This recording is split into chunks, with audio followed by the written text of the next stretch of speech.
อลิซจ้าสบายดีเฮ้ยสบายดีลูกอลิซสบายดี เอาปั่นใหญ่ ยิ้มหวาน อัดไว้ดอก กินกระจกปั่นเขากระจกกินปอยมันจกกินกินหมูจกกระจกเอาแขวบ่มียังอีกได้ปั่นใหญ่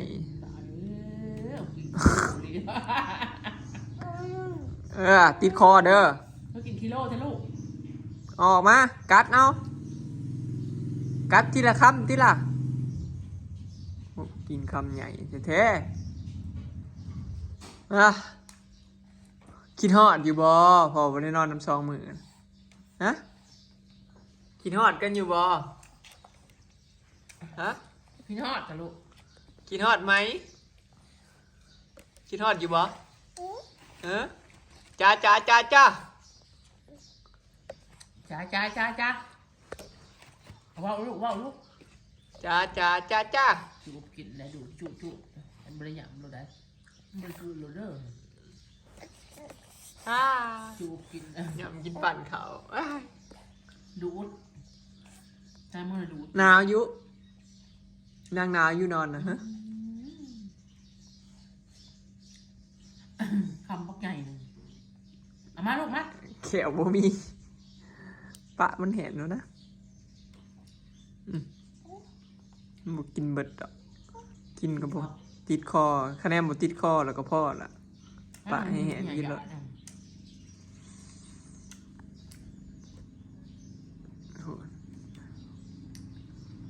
ยังไงกินแล้วก็กิน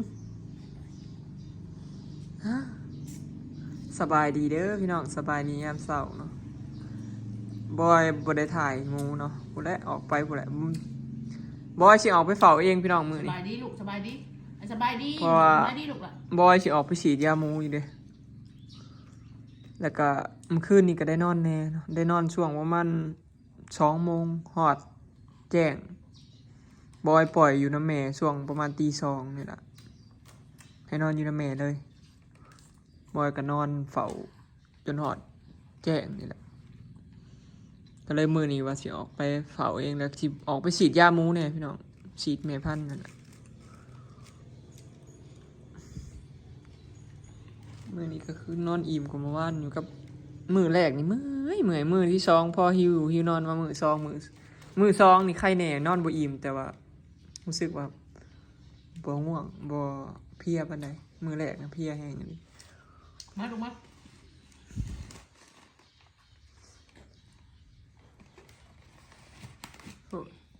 มีใหญ่กินข้าวกับหยังทำใหญ่อยู่มีใหญ่กินข้าวกับหยังโอ้เนียนมักแปบ ปิ้งชิ้นแห้งเราปิ้งชิ้นแห้งไข่ อยากได้ยังก็งาดำงานะเขาเอาออกมาอยู่ได้เอาไปเชียร์มายังใช่แปบนี้แบนจ้าเอาว่าเบิ้งจ้า พอลูกพอลูก อลิสจ้าบายว้าวโอ้บายบ้าไอ้เซบาร์ล่ะจ้าเอาไปจ้า พอสาวเหยียดจ้าจีนอยู่ ไอ้จ้าห่วยจ้า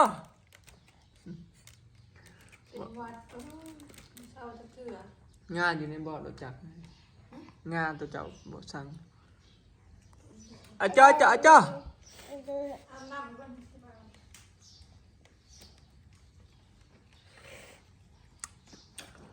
มือขึ้นนี่ใครแหน่บ่เป็นหวัดฮะคือหน้าตาสดชื่นขึ้นบริ มันได้หน่อย เป็นน้ำอาบน้ำทำไมจ๊ะเขาเห็นเขาดีหน่อยเป็นหวัดเป็นไข่เขาก็บ่อาบน้ำให้แม่นบอกพี่น้อง จักมื้อมันเป็นลายมื้อกันเลยมันบ่อาบมันบ่นอน เป็นวัดเป็นไอเล่แห่งไก่อาบไม่ใช่ยังแบบนี้ หมอแล้วเป็นอัดเป็นไอเป็นไข่เขากับเช็ดโตวให้ อยากได้นั้น ก็บ่ได้ว่าบ่อาบ4-5 มื้อ3-4 มื้อดอกก็บ่อาบจักมื้อ2 มื้อ พอลูกพอลูก แบบ พ่อ พอว่ามื้อนะคอยอาบบ่ได้อาบน้ำให้นะรู้สึกเอายาให้กินแล้วมื้อที่2มันน่ะเซามื้อคอยเอามันอยู่ทั้งเพิ่น2มื้อ ปรับสภาพอากาศน้ำมัน บ้านนี้แหละเศร้าเลยได้ขอเอายาให้กินเช้าแรงเช้าเที่ยงแรงน่ะพอมื้ออื่นมาน่ะเศร้า ถ้ามันเป็นวัดใส่กิน แล้วบัดนี้พ่อมาอาบน้ำให้อีกบัดนี้เปิดกลับมาเป็นหวัดอีกมันอากาศเย็นนะแต่เฮาผู้ใหญ่ก็ยังเป็นหวัดถือลมถึงอากาศเปลี่ยนฝนก็ตกพี่น้อง ฝนตกเมื่อคืนแฉะอยู่ โอ้ยหนาวจิกหัวจิกตีนนอนฝนตก เรือได้บดปั้นเนาะ ปกติหนาวแห้งๆผัดบอยดังไพ่ไว้อยู่หน้าคอกหมูเลยพี่น้องพอมันอุ่นแล้วก็ ฝน ออก ตกมันดังไม่ได้ที่ ออกไปพิงยามหนาวอย่างเงี้ยอันนี้มันฝนตกพิงบ่ได้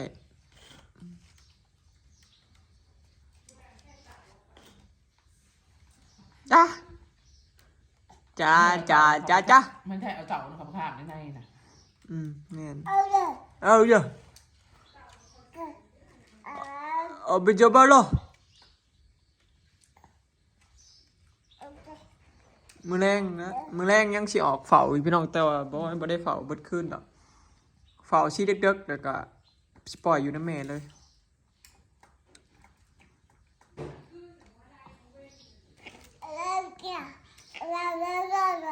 ไอ้บ้า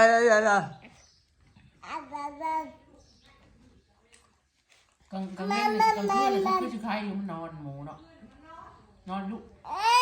มือนี่บ่ค่อยนอนมันก็ลุกมาอย่างคือ ถ้ากลางเว้นเนี่ยมันจะนอนลูกนะพ่วงพี่หรือยังจะเหยียบลูก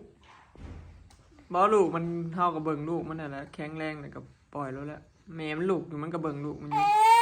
เมื่อคืนนี้มันก็ลุกมาเด้มันบ่ค่อยนอนคือมื้อแรกเด้มื้อแรกเนี่ยมันเมื่อยมื้อสองมันลุกมานั่นมานี่มัน หัวหันหัวเนาะ บ่ให้หัวทหารตั้งท้องมันไปโลดมันกินได้อันเดียวกันผมบัดเฮาขึ้นบักซองพุ่นแล้วอ่ะเอาแล้ว เอ้ย อ่า สาวเนาะ สาว ช่อน ไป สาวเนาะใส่เสื้อช่องช่อนเฮ้ย พูด พื้น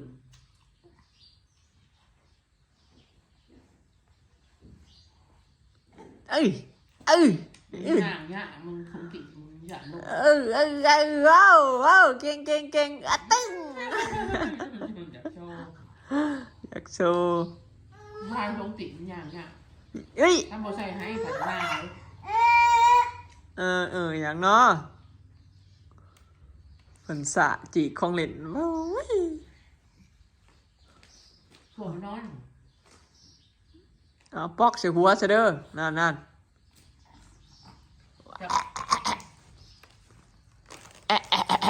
ยาทาปาก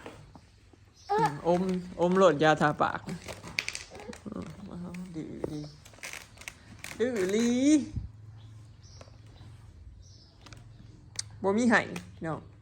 มันอยากได้น้อยๆอยากได้ปั่นใหญ่ บ่ได้เห็นเขาได้จับ ยอมนี่กูอยากได้ปั่นใหญ่นี่สิงัดเอาเบิร์ดนี่เจ้าจะว่าได้กัน ปล่อยเพิ่นเฮ็ดเฮียเด้อ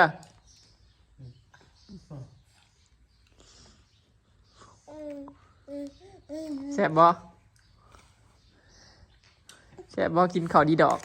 ฮะกินข้าวดีดอกแซ่บบ่เฮ้ย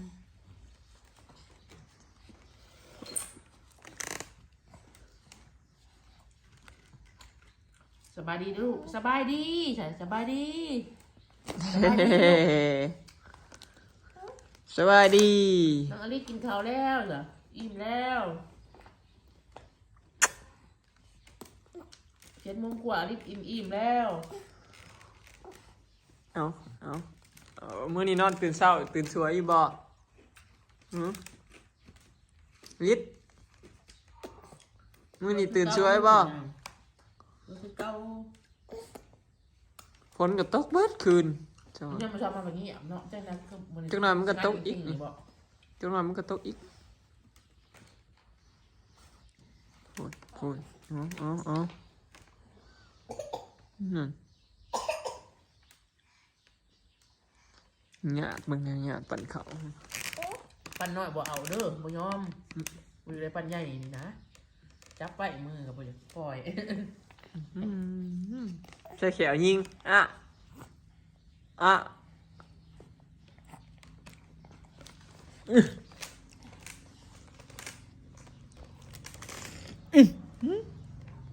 ขึ้นดิขึ้นมือหน่อยนี่เด้นั่นจ้าโอ้ยเต้นหนึ่งตึงกินแล้วข้าวเสานะกินข้าวกันยังอลิสกินข้าวกันยังมื้อเสาร์นี่ซีรีแลกหรือข้าวต้ม เขาก็ แม่ต้มข้าวให้กินบ่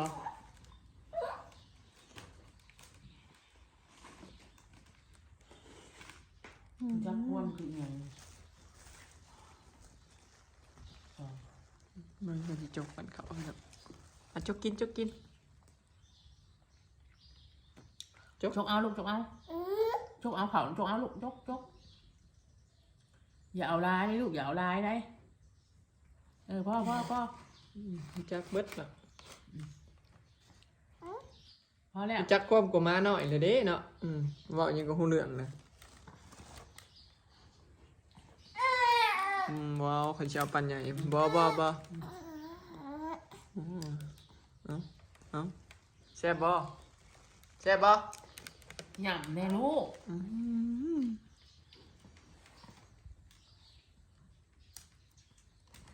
หย่ำแน่ลูก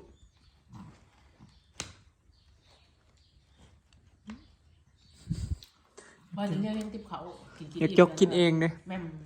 กลุ่มที่ใครกันต่อใครเอาแม่กันจะใครได้ใครลูกใครเอาใครไปไหนใครกับใ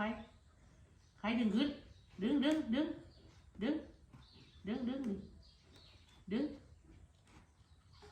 ขึ้นลูกดึงขึ้นนี่ดึงขึ้นนั่นนี่เนี่ย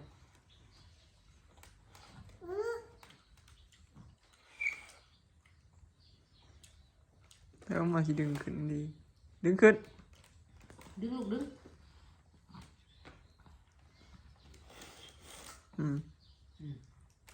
เอาบ่ได้แล้วก็เฮ็ดไปแล้วบัดพูดยืนละ แล้วไข่แบบ เรื่องวุ่นๆของวัยรุ่นนมพง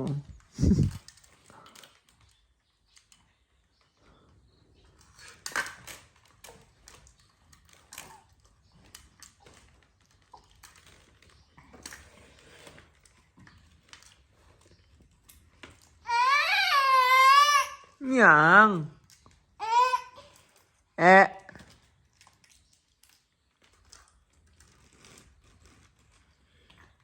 ใครเอาลูกใครเอา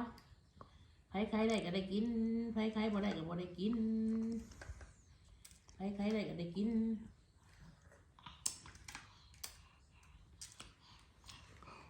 โอเคเนาะพี่น้องคลิปนี้ก็สิขอเก็บภาพบรรยากาศไว้สำนี้เด้อเนาะ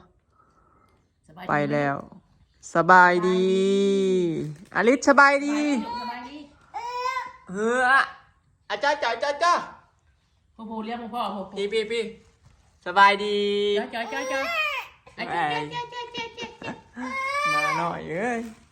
จะจกปั่นเขา เรียกจุกเขา ยิกยิงสะกดนี่คนดื้อนี่หน้าตาแสลนสิ